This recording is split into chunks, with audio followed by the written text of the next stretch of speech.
Tango bedwetters. Right, this is a thread that was started by Chris from Rekkid Talk, and it's a very simple one. It's 7 questions about 7-inch singles that you can complete in 7 minutes. I don't think that's right, but I think I might have got the 7-minute bit wrong. But anyway, 7 questions about 7-inch 45 RPM singles, for that is what we are talking about today. So the first one is show a pick sleeve. Now I could have shown, obviously, I've got quite a few 45s, I've got a lot of pick sleeves, but I've chosen this one because I haven't shown it before and it's just not one that people know about really. And this is Screaming Jay, no surprise there, and it's redone. I put a spell on you for the God knows how many times, but he does a version of Armpit number 6, which was his red top 45 that came out in 1958. It's very difficult to get hold of now, but this has, for all you Keith Richards fans, this has Keith playing on it, and can't remember when it came out. 1980. That's right, 1980. Yeah, I don't think Keith is credited on there, but take it from me, Keith's on there. 1980. Right, there's my pick sleeve. I could have picked a better one than that, let's face it. I just went with it, you know. Company sleeve.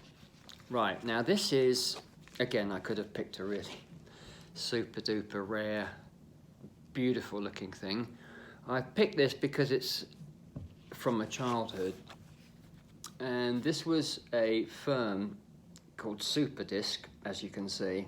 Obviously not very good at spelling, and they used to put in basically singles that they'd overstocked, all kinds of things, jukebox singles, you name it, just 45s that they wanted to get rid of, and they used to sell them in sweet shops. There used to be a box on the counter, and always remember that rather colourful sleeve with this marvellous UFO on there. You know, if it's got a UFO, it's got to be alright, isn't it, really? Come and take me away. Right, number 3, a big dink or a small hole. Now, he's asking, basically, if you're English, you're going to have a small hole, aren't you? And he wants you to show a big hole. And if you're a Sherman, you're going to have, obviously, a large dink, aren't you, for the jukeboxes? And you've got to show a small one. So I thought, why not show both? So anyway, here's what the English ones look like. It's a nice old Little Richard one. As you can see, that's how they come, with this tri-center, and you just used to push them out, stick it on a jukebox, which is why it's only worth 1/3 of the value if this bit is missing. This tiny little bit here, that's missing, it's only 1/3 of the value. That's the way it goes in record land. So that's the small hole. Here's my big hole. Mama, you bangy bangy. It's lovely. It's a lovely label, that one, isn't it?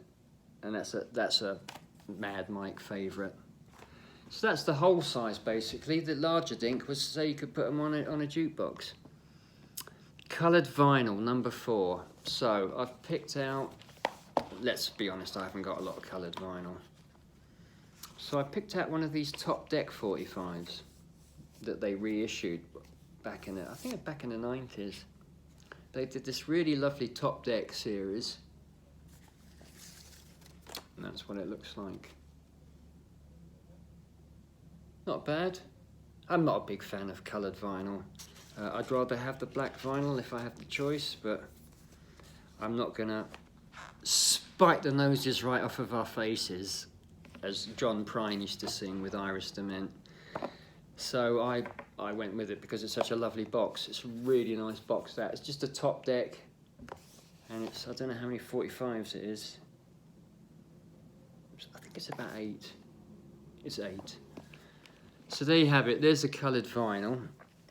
Parallel lines. Now, I don't know why Chris is obsessed with this parallel line thing, but back in the day, pretty much in the 50s, they all had it. Now, of course, there's exceptions, you know. But on the indies in the 50s, that's pretty much how they looked. And I've picked Doc Bagby doing dumplings. These are the lines of which he is speaking. And dumplings, Doc Bagby, picked that because it was a big Jamaican sound system hit back in the day. Artwork on the label. Now this is another Mad Mike one, and this is lovely. This is from Chicago, but if you have a look on this, take it out so you can see the little figures on it. So if you have a look, see Uncle John, that's Uncle John, and that's Aunt Mary with the rolling pin.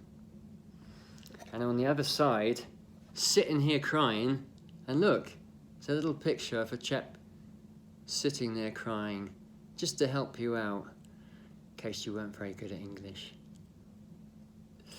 So I love that one. I always loved that. Fantastic 45. It's like a Little Richard one, you know. Wild Child Gibson. So there's my one with artwork on the label. And then number 7, to wrap it up, thrift store find that's valuable. Well, this is a thrift store find. I don't know if it's valuable, quite honestly, but it means a lot to me because it's Lightning Hopkins, and I found this thrifting. And of course, you look at the label, and you can see it's had sellotape on it that's been ripped off. But the actual vinyl itself is really good. The vinyl's great, and that was like 25 cents or whatever it was, 50 cents. And that's my thrift store find that I'm very fond of. Moving On Out Boogie by Lightning Hopkins on the Herald label. Well, that was brief. Just wrapped it up at 7 minutes, and we'll see you again soon.